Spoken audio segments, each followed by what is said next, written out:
Hey everyone, I'm Steve Severs from Bionic Buzz. We're here at Digital Hollywood. I'm here with Pete from Rogue Initiative. Hey man, you got so many cool things coming up. What are you allowed to talk about?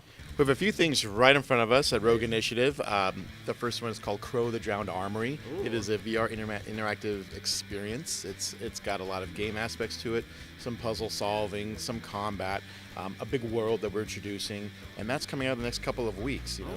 By June. So we're really looking forward to that. It's a big deal. It's got really amazing production value, really high-end guys working on it, guys from Call of Duty, guys from Pixar, guys from DreamWorks Animation. We brought an all-star team together of guys that we've all worked with together in the past and brought them into bear at Rogue Initiative to make something really cool and really high-end for VR. Well, the game sounds awesome. I'm very passionate about Call of Duty and VR, so this sounds like right up my alley. What system is it going to be out for, and what release dates?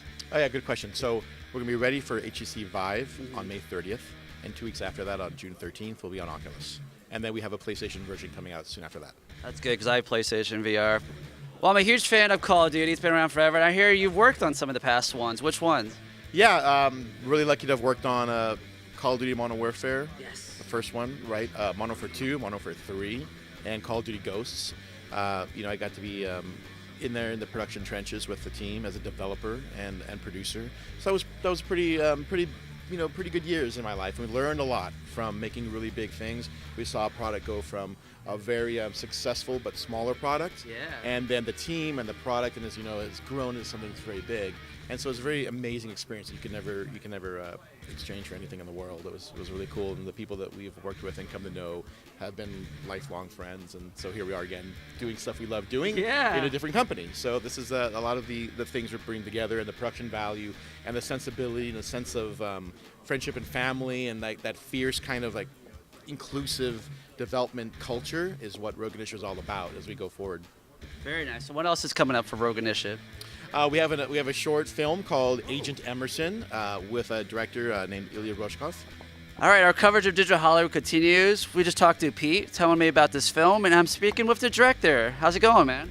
Very good, very good. Director is a very hard pronounceable name, I understand. Ilya Rozhkov. Thank you. I'm dyslexic, so I wasn't even going to attempt to screw that up. So tell me about this film and this new camera that's built for it, man.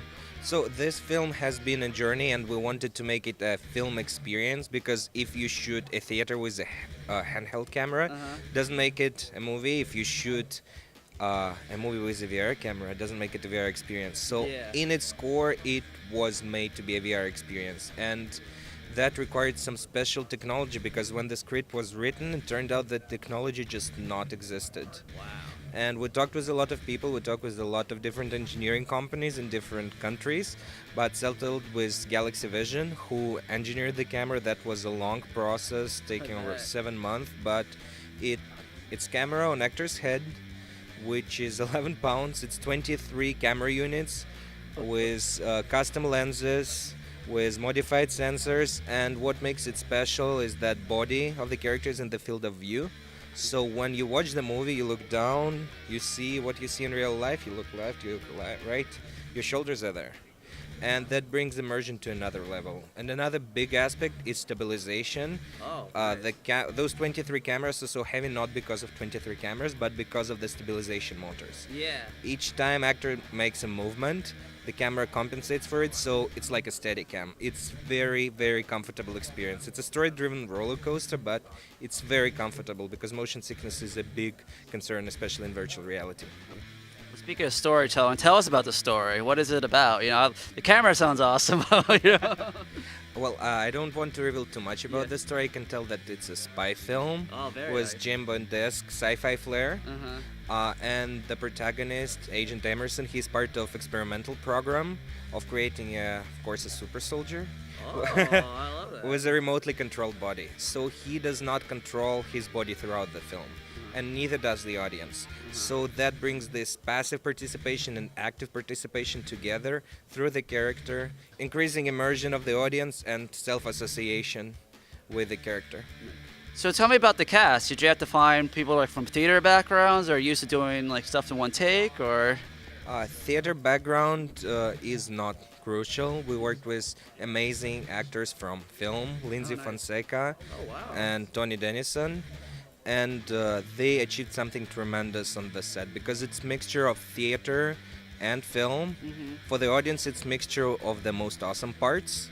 For the actors, it's a mixture of the most challenging parts. So as an audience, you get to experience the moment, and it's all one continuous moment. But as an actor, we have a very long scene which is full of stunts and full of dramatic sequences, and basically they needed to pull off that 3-minute stunt scene with dramatic sequences in one shot. So no cheats like editing, and also playback was very complicated, so a lot of rehearsals. Basically, as record button hits, you just got to do it in one take. That's what it takes. Wow, well, it sounds so amazing. I can't wait to see it. What is the latest in the process? When's it going to come out? Well, it's an innovative post-production process, so taking quite amount of time, but we're aiming to have the film ready this summer. Awesome. And where can people follow it on social media or website? There is a Facebook group, Agent Emerson, and Twitter and Instagram and website, and hashtag Agent Emerson VR.